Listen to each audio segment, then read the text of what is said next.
നമസ്കാരം, ഭാരത് ലൈവിലേക്ക് സ്വാഗതം. കേരളത്തിൽ ബി.ജെ.പിയുടെ വിജയം, പ്രത്യേകിച്ച് തൃശ്ശൂരെ വിജയം CPM അണികളെയും CPM നേതാക്കന്മാരെയും ഒട്ടൊന്നുമല്ല ഞെട്ടിച്ചത്. CPMന്റെ ശക്തി കേന്ദ്രങ്ങളിൽ പോലും ബി.ജെ.പിക്ക് വലിയ സ്വാധീനമുണ്ടായി എന്ന് അവിടുത്തെ CPMകാർക്കും കേരളമൊട്ടാകെയുള്ള CPMകാർക്കും എല്ലാം അറിയാം. അതുമാത്രമല്ല, കരുവന്നൂരിലെ തട്ടിപ്പുമായി ബന്ധപ്പെട്ട ബി.ജെ.പി എടുത്ത നിലപാടുകൾ, ആ നിലപാടുകളുടെ പേരിലും വലിയ രീതിയിലുള്ള വോട്ടു ചോർച്ച ഉണ്ടായി എന്ന് വളരെ കൃത്യമായി തന്നെ CPM നേതൃത്വത്തിന് അറിയാം. ഇപ്പോൾ CPM നേതൃത്വം വേട്ടയാടാൻ ശ്രമിക്കുന്നത് തൃശ്ശൂരിലെ ബി.ജെ.പിയുടെ ജില്ലാ പ്രസിഡന്റ് അനീഷ് കുമാറിനെയാണ്. അനീഷ് കുമാർ തൃശ്ശൂർ ബാറിലെ മുതിർന്ന അഭിഭാഷകനാണ്.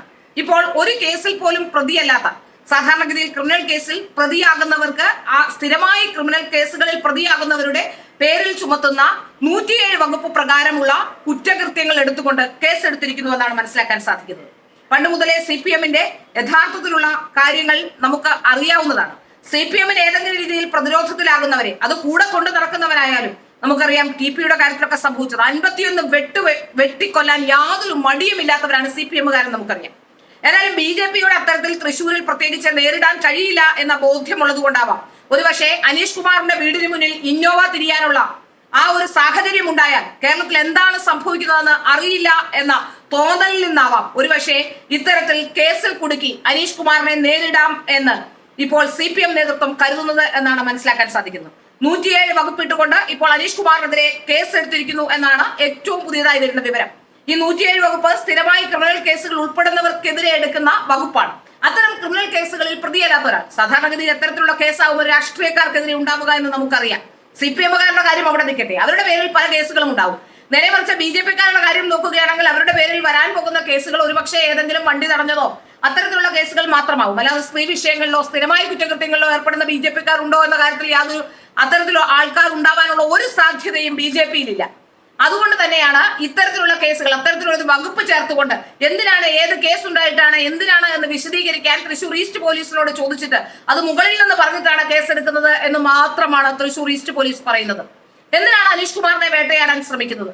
കേരളത്തിലുടനീളം ബി.ജെ.പിക്ക് ഉണ്ടായ വളർച്ച, അതായത് അവരുടെ ജില്ലാ കമ്മിറ്റിയിലും സംസ്ഥാന കമ്മിറ്റിയിലും ഒക്കെ ചർച്ചയായതാണ് അവരുടെ വോട്ടുകൾ, അതായത് CPMന്റെ വോട്ടുകൾ ബി.ജെ.പിയിലേക്ക് ചോർന്നിട്ടുണ്ട് എന്ന്. തൃശ്ശൂരിൽ അതിന്റെ കൃത്യമായ ഉദാഹരണം, CPMന്റെ വോട്ടുകൾ ചോർന്നതിന്റെ കൃത്യമായ കാര്യങ്ങൾ ജനങ്ങൾ മനസ്സിലാക്കിയിട്ടുമുണ്ട്.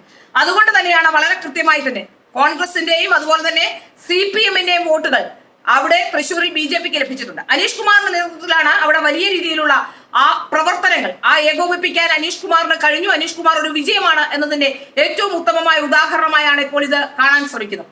അതായത് ഇപ്പോൾ ബി.ജെ.പിയെ പ്രതിക്കൂട്ടിലാക്കാനും ബി.ജെ.പിയുടെ ജില്ലാ നേതൃത്വത്തെ ചൊടിപ്പിക്കാനും അണികളെ ബുദ്ധിമുട്ടിക്കാനും ഇതുപോലെ തന്നെ ഇനിയും കേസ് വരും എന്ന മുന്നറിയിപ്പ് നൽകാനും ഒക്കെ വേണ്ടിയാണ് ഇത്തരത്തിലുള്ള കേസ് എടുക്കുന്നത് എന്നാണ് മനസ്സിലാക്കാൻ സാധിക്കുന്നത്.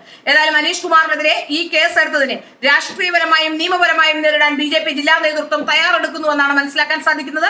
ഇന്നലെ സംസ്ഥാന പ്രസിഡന്റ് വന്ന് പറയുകയും ചെയ്തു, ഈ കേസ് പിൻവലിക്കാനുള്ള സാഹചര്യം ഉണ്ടാകണം, ഇല്ലെങ്കിൽ അതിനെ രാഷ്ട്രീയപരമായും നിയമപരമായും നേരിടുമെന്ന് സംസ്ഥാന പ്രസിഡന്റ് കെ സുരേന്ദ്രനും പറഞ്ഞിട്ടുണ്ട്. ഇന്നലെ എല്ലാ മണ്ഡലങ്ങളിലും പ്രതിഷേധ പ്രകടനവും ജാഥയും ഒക്കെ ഇന്നലെ ഉണ്ടായിരുന്നു. പ്രതിഷേധ യോഗങ്ങളും നടന്നു എന്നാണ് മനസ്സിലാക്കാൻ സാധിക്കുന്നത്. ഏതായാലും ബി.ജെ.പി അണികളെ ഇങ്ങനെ കേസിൽ കുടുക്കി ഇല്ലാതാക്കാമെന്നുള്ളത് CPMന്റെ വ്യാമോഹം മാത്രമാണ് എന്ന് CPM ഇനി എന്നാണ് തിരിച്ചറിയാൻ പോവുക?